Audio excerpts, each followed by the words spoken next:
మన శరీరానికండి vitamin C అనేది ఎంత మేలు చేస్తుందంటే దెబ్బలు, పుండ్లు, గాయాలు త్వరగా మానాలన్నా, అలాగే మన శరీరంలో వ్యర్థాలన్నీ క్లీన్ అవ్వాలన్నా, ఏ రిపేర్లు బాగా జరగాలన్నా, వైరస్ బ్యాక్టీరియాల దాడి నుంచి మన శరీరాన్ని రక్షించుకోవాలన్నా, కెమికల్స్ని, మందుల్ని వీటన్నిటిని శుద్ధి చేయాలన్నా అతి ముఖ్యమైన విటమిన్ సి అనేది ఒక రోజుకి మనకి ఎంత కావాలో తెలుసండి. చిన్న వయసు చంటి పిల్లల నుంచి 20 సంవత్సరాల వయసులోపు పిల్లలకి సుమారుగా 50 మిల్లీగ్రాముల లోపు సరిపోతుందన్నమాట. అదే 20 ఏళ్ల పైబడిన దగ్గర నుంచి ముసలివారి వరకు సుమారుగా మనకి 85 మిల్లీగ్రాముల వరకు కావాలండి. అదే గర్భిణీలకి 85 మిల్లీగ్రాములు సరిపోతుంది. బాలింతల కంటే ఇద్దరి కోసం కాబట్టి 120 మిల్లీగ్రాముల వరకు మనకి విటమిన్ సి కావాలి. మరి ఈ విటమిన్ సి అనేది ఎక్కువ ఉన్న ఆహారాలను తీసుకుంటే అన్నిటికంటే నెంబర్ 1 ఆహారము పెద్ద ఉసిరికాయలు. చూడండి, అందులో 900 మిల్లీగ్రాముల విటమిన్ సి ఉంది. నాటు ఉసిరికాయలు పూర్వం రోజుల నుంచి ఉంటాయి కదా, అది. దాని తర్వాత విటమిన్ సి ఎక్కువ ఉన్న సంవత్సరం పొడుగునా లభించే పండు జామ పండు. 220 మిల్లీగ్రాముల విటమిన్ సి అనేది ఇందులో లభిస్తుందన్నమాట.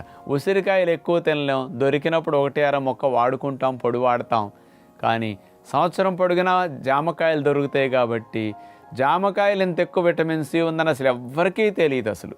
అదే మీరు మందులు ఎక్కువ వాడుకుంటున్నారా, సిగరెట్లు ఎక్కువ తాగారా, ఆల్కహాల్ ఎక్కువ తాగుతున్నారా, ట్యాబ్లెట్స్ లాంటి కెమికల్స్తో కూడిన ఎక్కువ పదార్థాలు ఎక్కువ తింటున్నారా, కార్బైడ్ ఉన్న వెళుతున్నాయా, పొల్యూషన్లు ఎక్కువ ఉంటున్నారా, మీకు విటమిన్ సి ఇంకా డబుల్ డోసెస్లో కావాలి.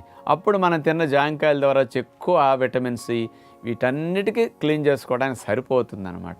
అందుకని జామకాయను అసలు మీరు వదలొద్దు.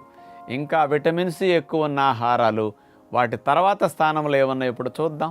క్యాప్సికంలో 128 మిల్లీగ్రాములు ఉంది. కానీ క్యాప్సికం పచ్చి తినం కదా, వండుతాం కాబట్టి విటమిన్ సి నశిస్తుంది. కాకపోతే కూరగాయల్లో క్యాప్సికమ్లు ఎక్కువ ఉందని చెప్పడం కోసం దీన్ని చూపించాం.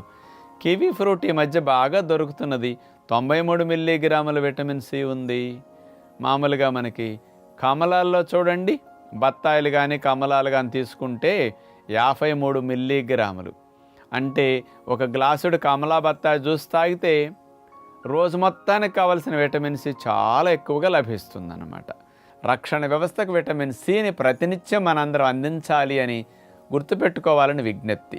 చూశారు కదండి, సాధారణంగా విటమిన్ సి అంటే మనందరికీ గుర్తొచ్చేవి నిమ్మకాయలు, బత్తాకాయలు, కమలాకాయలు.